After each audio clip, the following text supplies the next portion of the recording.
कभी अगर बनना हो तो बाज बनना, लेकिन कभी तोता मत बनना। तोता बोलता तो बहुत है लेकिन ज़्यादा ऊंचाई तक उड़ नहीं सकता। बाज बोलता बहुत कम है लेकिन सबसे ऊंचाई पर उड़ता है और बाकी पंछियों का राजा होता है एक बाज।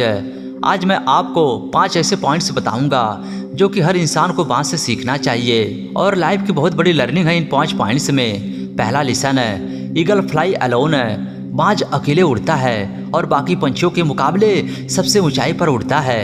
बाज अकेले उड़ेगा लेकिन कभी भी चिड़िया और छोटे बच्चों के साथ कभी नहीं उड़ेगा।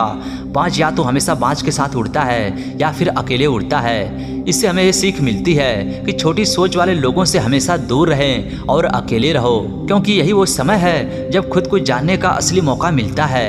दूसरा लेसन है, बाज का विजन बहुत ज़्यादा क्लियर होता है और बहुत ज़्यादा स्ट्रांग होता है। बाज अपने शिकार को 5 किलोमीटर दूर से ही देख लेता है और जब एक बार उसको अपना लक्ष्य दिख जाता है तो उसके बाद रास्ते में चाहे जितनी भी मुश्किलें क्यों ना आए वो अपने लक्ष्य को हासिल करके ही दम लेता है। इससे भी एक बहुत बड़ी सीख मिलती है कि अपना विजन क्लियर रखो और उसे हासिल करने में जितनी भी मुश्किलें क्यों ना आए पीछे मत हटो उस बाज की तरह। तीसरा लेसन है, बाज कभी भी मरे हुए जानवरों को नहीं खाता है, वह हमेशा जिंदा जानवरों का शिकार करता है और इससे हमें ये सीख मिलती है कि जो हमारा पास्ट है वो मर चुका है, तो अपने मरे हुए सड़े हुए थॉट्स पर ध्यान मत दो और अपने आने वाले ताजी फ्रेश जिंदगी पर ध्यान लगाओ। अपने पास्ट की पुरानी यादें जो तुम्हें तंग करती है उन्हें वही रहने दो जहाँ पर उसकी जगह है और तुम्हारे पास्ट की जगह तुम्हारे पास्ट में है, उसे वर्तमान में जगह मत दो, क्योंकि एक बार तुम्हारा पास्ट तुम्हारे प्रेजेंट में आ गया तो तुम्हारा पास्ट तुम्हें कभी प्रेजेंट में नहीं रहने देगा। पास्ट में तुम्हारे साथ कितना भी बुरा क्यों ना हुआ हो वो सब पास्ट मर चुके हैं और उस बाज की तरह बनो जो कि मरे हुई चीजों को नहीं खाता है।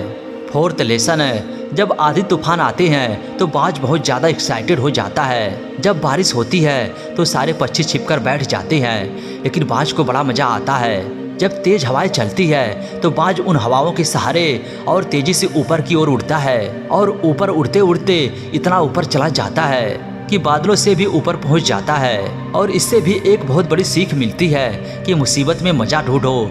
और नेपोलियन हिल ने एक बार कहा था कि हर बड़ी चुनौती अपने साथ एक बड़ा अवसर लेकर आती है, तो उस बाज की तरह तुम भी अपने अवसर को पहचानो और जिस दिन तुमने अवसरों को पहचान लिया तो सारी मुश्किलें तुम्हारे नीचे होगी और तुम उन मुश्किलों के ऊपर होगे। फिफ्थ लेसन है, बाज अपने घोंसलों में से सॉफ्ट घास को निकाल देता है ताकि बाज का जो बच्चा होता है वो उसमें कंफर्टेबल ना हो सके, क्योंकि वो घोंसले में कंफर्टेबल हो गया तो वो वहीं रहना पसंद करेगा। लेकिन बाज कभी ऐसा होने नहीं देता।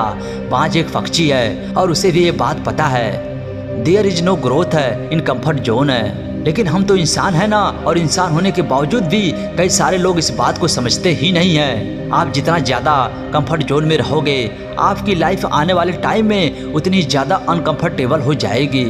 तो इसीलिए दोस्तों एक बाज की तरह बनो और अपने लक्ष्य पर फोकस करो। तो दोस्तों उम्मीद करता हूँ कि इस वीडियो से आपने बहुत कुछ सीखा होगा, अतः हमें कमेंट करके ज़रूर बताना। धन्यवाद।